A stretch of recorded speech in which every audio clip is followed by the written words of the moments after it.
अस्सलामुअलैकुम प्यारे दोस्तों जैसा कि आप सब जानते हैं कि सऊदी अरब के मक्का और मदीना शहर में गैर मुसलमानों का जाना मना है। यानी मक्का मदीना और खास तौर पर खाना काबा में हिंदू लोगों को जाने की इजाजत नहीं है। यहाँ उनका जाना सख्त मना है। अब ऐसे में अगर कोई गैर मुसलमान गलत तरीके से मक्का मदीना में जाने की कोशिश करता है तो उसके साथ क्या होता है, ये जानकर आपके रोंगटे खड़े हो जाएंगे। आज आपको एक हिंदू औरत का ऐसा सच्चा वाकया बताने जा रहे हैं जो अपना नाम बदलकर मक्का पहुंच गई, यानी कि खाना काबा पहुंच गई। लेकिन वहां जाने के बाद उस औरत के साथ जो कुछ हुआ उसे जानकर आप हैरान और परेशान हो जाएंगे और सोचने पर मजबूर हो जाएंगे। इसीलिए आज का ये वीडियो आप सभी के लिए बहुत खास है। आप इसे आखिर तक जरूर देखें और अगर वीडियो अच्छा लगे तो दिल से एक लाइक करें, इसे शेयर भी कर दें ताकि और भी लोगों तक ये वीडियो पहुंच सके। तो चलिए दोस्तों शुरू करते हैं। दोस्तों याद रखें कि इस कायनात में इस्लाम ही वही धर्म है कि जिसे सच्चा माना जाता है और दुनिया और आखिरत की कामयाबी भी इसी धर्म में है। अब हम आपको रिया नाम की एक लड़की की कहानी सुनाने जा रहे हैं जो साउथ इंडिया की रहने वाली थी और कुछ वक्त पहले तक वो एक मशहूर एक्ट्रेस थी।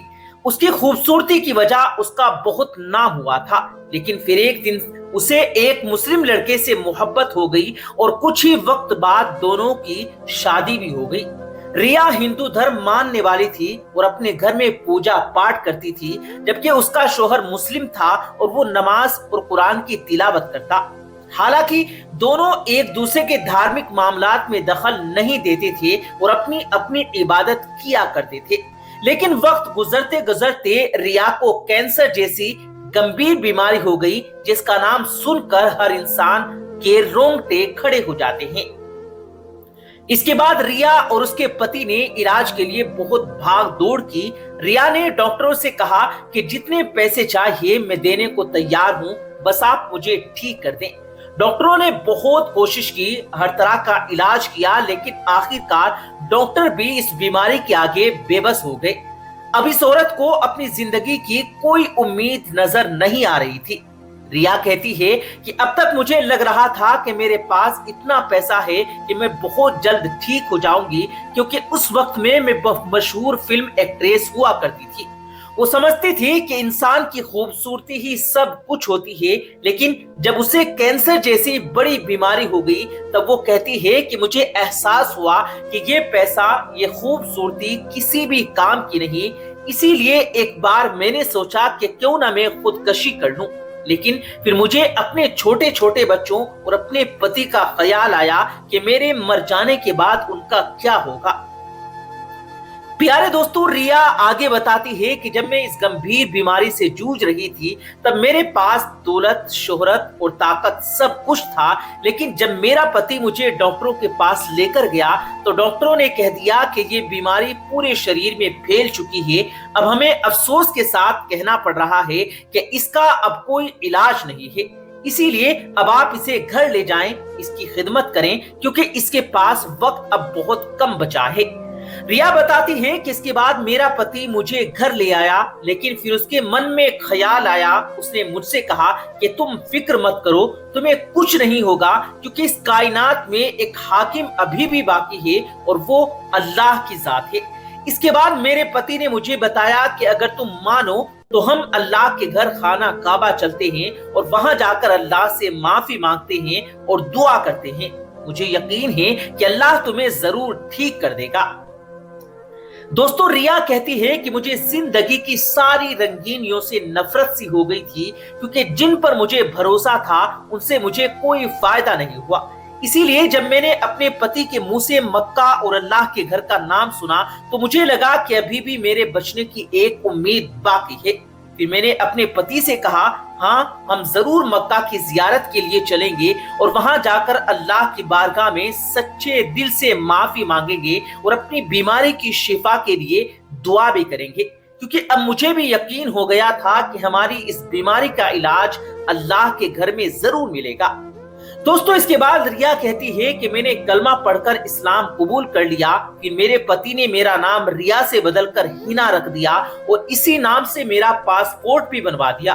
اس کے بعد ہم دونوں پتی پتنی خانہ کعبے کے لیے روانہ ہو گئے۔ دوستو ریا جو اب ہینا ہو چکی تھی کہتی ہیں کہ آج میں بہت خوش تھی کیونکہ میں پہلی بار اللہ کے گھر جا رہی تھی۔ پھر آخر کار وہ وقت بھی آ گیا جب ہم دونوں خانہ کعبہ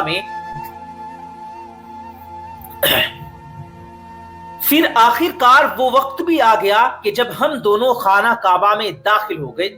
ریا کہتی ہے کہ جیسے ہی میری پہلی نظر خانہ کعبہ پر پڑی میری آنکھوں سے آنسو بہنے لگے اور مجھے اپنے پچھلے جیون پر بہت پچھتاوا ہونے لگا کیونکہ اب تک کی ساری زندگی میں نے گناہوں میں گزاری تھی۔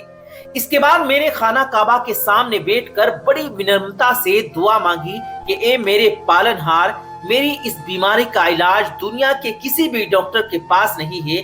ڈاکٹروں نے بہت کوشش کی لیکن انہوں نے جواب دے دیا کہ اب میں نہیں بچوں گی، اسی لیے اے میرے رب اب مجھے صرف تجھ سے ہی امید باقی ہے۔ پھر میں نے خانہ کعبہ کا طواف کیا، ساتھ میں دعا کرتی رہی کہ اے میرے اللہ مجھے نراش نہ کرنا، اے اللہ میری بیماری کو ٹھیک کر دے اور ان ڈاکٹروں کو حیران کر دے جو کہہ رہے ہیں کہ اب اس کا کوئی علاج نہیں ہے۔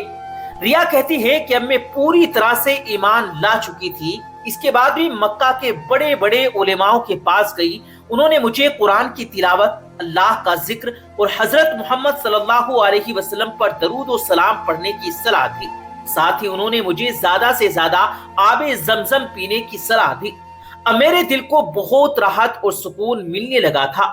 مجھے اللہ کے پیارے نبی حضرت محمد صلی اللہ علیہ وسلم کی اس حدیث پر یقین ہو گیا تھا کہ آب زمزم کو جس مقصد سے بھی پیا جائے وہ مقصد پورا ہو جاتا ہے۔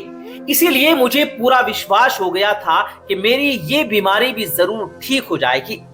دوستو ریا بتاتی ہے کہ وہ میری سہیلیاں بھی کچھ بن چکی تھی جو میرا بہت زیادہ خیال رکھتی تھی۔ جب میں خانہ کعبہ آئی تھی تو میری بیماری کی وجہ سے میرا شریر بہت خراب ہو چکا تھا، میرے سارے بال جھڑ چکے تھے، لیکن میری سہیلیوں نے مجھے کہا کہ تم اپنے سر اور پورے شریر پر آب زمزم لگاؤ اور اپنے شریر کو اس سے دھو ڈالو۔ مگر میں بہت ڈرتی تھی کہ پتہ نہیں کیا ہوگا، کیونکہ میری اس بیماری کی وجہ سے میرا شریر اس حالت میں تھا کہ مجھے اسے چھونے سے بھی ڈر لگتا تھا۔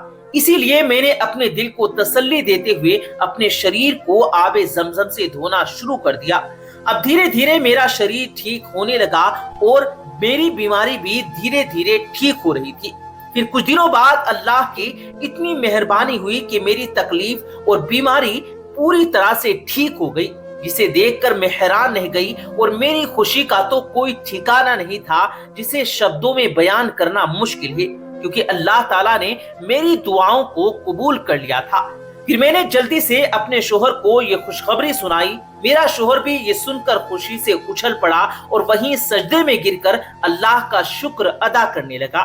میرے شوہر کو تو یقین نہیں ہو رہا تھا کہ جس بیماری کے بارے میں بڑے بڑے ڈاکٹروں نے جواب دے دیا تھا وہ بیماری اتنی جلدی کیسے ٹھیک ہو سکتی ہے۔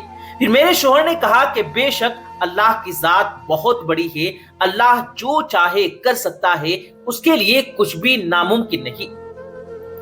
دوستو ریا کہتی ہے کہ اس کے بعد ہم دونوں پتی پتنی واپس اپنے گھر لوٹ آئے اور پھر ہم ان ڈاکٹروں کے پاس بھی گئے جنہوں نے ہمیں جواب دے دیا تھا کہ اب اس بیماری کا کوئی علاج باقی نہیں ہے۔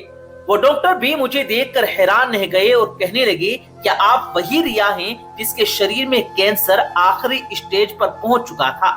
اس پر میں نے بڑے گرو سے کہا ہاں میں وہی ریا ہوں جسے آپ لوگوں نے جواب دے دیا تھا، لیکن مجھے اب اپنے رب پر پورا یقین ہو گیا ہے کہ زندگی اور موت کا اختیار صرف اور صرف اللہ کے پاس ہے۔ اس کے بعد میں نے اپنے گناہوں کو چھوڑ دیا۔ اب میں اللہ اور اس کے پیارے نبی جناب رسول کریم صلی اللہ علیہ وسلم کی تعلیمات کے مطابق زندگی گزارنے لگی اور ہر وقت اللہ سے دعا کرتی رہتی، اے اللہ میرے شوہر اور تمام مسلمانوں کی مغفرت فرما اور سبھی کی پریشانیوں کو دور کر دے۔ दोस्तों, अगर आपको वीडियो अच्छा लगा हो तो इसे दिल से लाइक करके जरूर शेयर कर दें ताकि और भी तमाम लोगों तक ये वीडियो पहुंच सके। हम मिलते हैं फिर एक नई कीमती वीडियो के साथ, तब तक के लिए अल्लाह हाफिज।